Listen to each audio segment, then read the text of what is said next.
नमस्कार दोस्तों, किशोर कहता है कि मंच पर आपका स्वागत है। भारतीय सिनेमा जगत में एक से बढ़कर एक अभिनेत्रियां हुई हैं जिन्होंने अपनी खूबसूरती और अभिनय से सिनेमा के चाहने वालों पर गहरी छाप छोड़ी है। इन्हीं में से कुछ की ऐसी रहस्यमय मौत हुई जिसने चाहने वालों को अंदर तक हिला दिया। दिव्या भारती, जिया खान और श्रीदेवी ऐसे ही कुछ नाम हैं। इसी कड़ी में एक और नाम है प्रिया राजवंश, जिनकी उनके नौकरों और सौतेले बेटों ने साजिश रचकर बेरहमी से हत्या कर दी।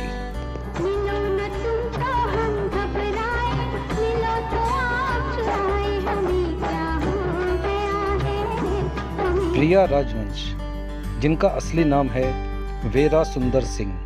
प्रिया का जन्म 30 दिसंबर 1936 को शिमला के एक सिख परिवार में हुआ। प्रिया के पिता को नौकरी के सिलसिले में लंदन जाने का मौका मिला। प्रिया भी पिता के साथ लंदन चली गई। प्रिया की ग्रेजुएशन तक की पढ़ाई लंदन में ही हुई। इसके बाद प्रिया नाटकों में हिस्सा लेने लगी। एक नाटक करते वक्त एक फोटोग्राफर ने प्रिया की तस्वीर ली। ये तस्वीर किसी तरह पहुंची देव आनंद के बड़े भाई और निर्माता निर्देशक चेतन आनंद के पास। उन दिनों चेतन आनंद फिल्म हकीकत की कास्टिंग कर रहे थे। प्रिया की तस्वीर देखकर चेतन आनंद बहुत इम्प्रेस हुए। चेतन आनंद ने प्रिया को कांटेक्ट किया और प्रिया को फिल्म हकीकत में रोल ऑफर किया। प्रिया ने ऑफर कबूल कर लिया। हकीकत बनकर रिलीज हुई और सुपर हिट रही। प्रिया अब स्टार बन गई थी।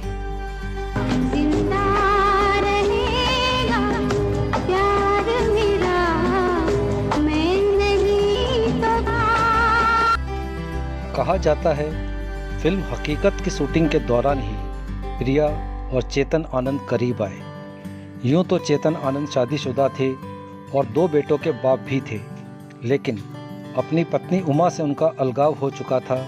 तालाक नहीं हुआ था, पर दोनों एक साथ नहीं रहते थे। दोनों बेटे उमा के साथ रहते थे। ऐसे नाजुक वक्त पर चेतन आनंद की ज़िंदगी में प्रिया की एंट्री हुई। कहते हैं ना, प्यार जात पात, ऊंच नीच, उम्र कुछ नहीं देखता। ऐसा प्रिया और चेतन आनंद के साथ हुआ। दोनों साथ रहने लगे। उस जमाने में लिव इन में रहना एक बहुत बड़ी बात थी। चेतन आनंद ने कभी प्रिया से शादी नहीं की, लेकिन प्रिया ने पूरी जिंदगी एक पत्नी की तरह चेतन आनंद का साथ निभाया। फिल्में भी सिर्फ वही की जो चेतन आनंद ने बनाई। बेशक चेतन आनंद ने प्रिया से शादी नहीं की, लेकिन जब उन्होंने अपनी वसीयत की तो प्रिया को अपने बेटों के साथ बराबर का हिस्सेदार बनाया। चेतन आनंद के पास जुहू में एक शानदार बंगला था जिसमें वो प्रिया के साथ रहते थे। चेतन आनंद ने वसीयत में इस बंगले के 2 हिस्से किए। एक हिस्सा अपने दोनों बेटों के लिए और एक हिस्सा प्रिया के लिए। प्रॉपर्टी का यही बंटवारा आगे चलकर प्रिया की बेरहम हत्या की वजह बना। जब तक चेतन आनंद जिंदा थे, प्रिया सिर्फ उनके दिल में ही नहीं, बंगले में भी रानी बनकर रही। 6 जुलाई 1997 को चेतन आनंद का निधन हुआ। इसके बाद शुरू हुआ प्रिया की बदहाली और बदनसीबी का दौर, जो लगभग 3 साल बाद प्रिया की हत्या के साथ खत्म हुआ। चेतन आनंद की मौत के बाद चेतन आनंद के बेटे केतन और विवेक उस आलीशान बंगले पर अपना कब्जा चाहते थे, क्योंकि प्रिया को तो उन्होंने कभी परिवार का हिस्सा माना ही नहीं था और अब बंगले की कीमत भी करोड़ों में पहुंच गई थी। बंगले में नौकर थे अशोकन स्वामी और माला चौधरी। ये दोनों प्रिया के मुकाबले चेतन आनंद के बेटों के ज़्यादा वफादार थे। कहा जाता है ये दोनों नौकर कई बार प्रिया को खाना तक नहीं देते थे। अभी ये जद्दोजहद चल ही रही थी कि चेतन आनंद के बेटों केतन और विवेक को खबर मिली कि प्रिया बंगले का अपना हिस्सा बेचना चाहती है। दरअसल चेतन आनंद की मौत के बाद प्रिया की माली हालत कमज़ोर हो गई थी, इसलिए वो बंगले का अपना हिस्सा बेचना चाहती थी। अब अगर केतन और विवेक को पूरे बंगले पर कब्जा चाहिए था तो प्रिया का मरना ज़रूरी था। साजिश रची गई। पैसों के बदले प्रिया राजवंश की हत्या करने के लिए अशोकन स्वामी और माला चौधरी तैयार हो गए। 26 मार्च 2000 की रात को माला चौधरी प्रिया राजवंश की चाय में बेहोशी की दवा मिलाकर बेहोश कर देती है। इसके बाद अशोकन स्वामी प्रिया राजवंश का गला घोंटकर मार देता है। हत्यारे यहाँ पर भी नहीं रुकते। प्रिया राजवंश की मौत को पक्का करने के लिए माला चौधरी बाथरूम से कपड़े पीटने वाली पट्टी, जिसे थापी भी कहते हैं, लेकर आती है और प्रिया राजवंश के सिर पर कई वार करती है।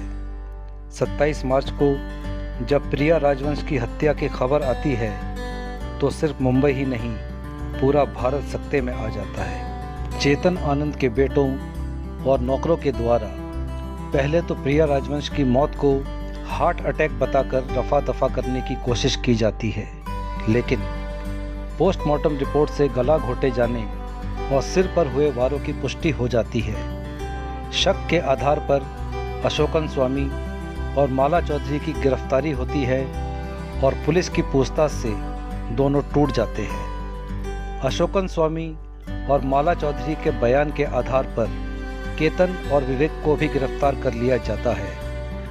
5 महीने ट्रायल चलने के बाद निचली अदालत चारों को दोषी पाते हुए उम्र कैद की सज़ा सुनाती है। फैसले के खिलाफ अपील की जाती है। नवंबर 2002 में चारों को जमानत मिल जाती है। मामला अभी भी कोर्ट में विचाराधीन है। प्रिया राजवंश जितनी खूबसूरत थी उतनी ही विभत्स मौत उन्हें मिली।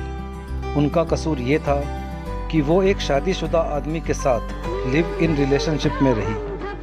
क्या ये कसूर इतना बड़ा है कि 64 साल की वृद्धा की इतनी निर्ममता से हत्या कर दी जाए? आपका इस बारे में क्या विचार है? कमेंट बॉक्स में कमेंट करके ज़रूर बताना। अगर आपने चैनल को अभी तक सब्सक्राइब नहीं किया है तो चैनल को सब्सक्राइब भी कर लेना। जल्दी ही फिर मुलाकात होगी। नमस्कार।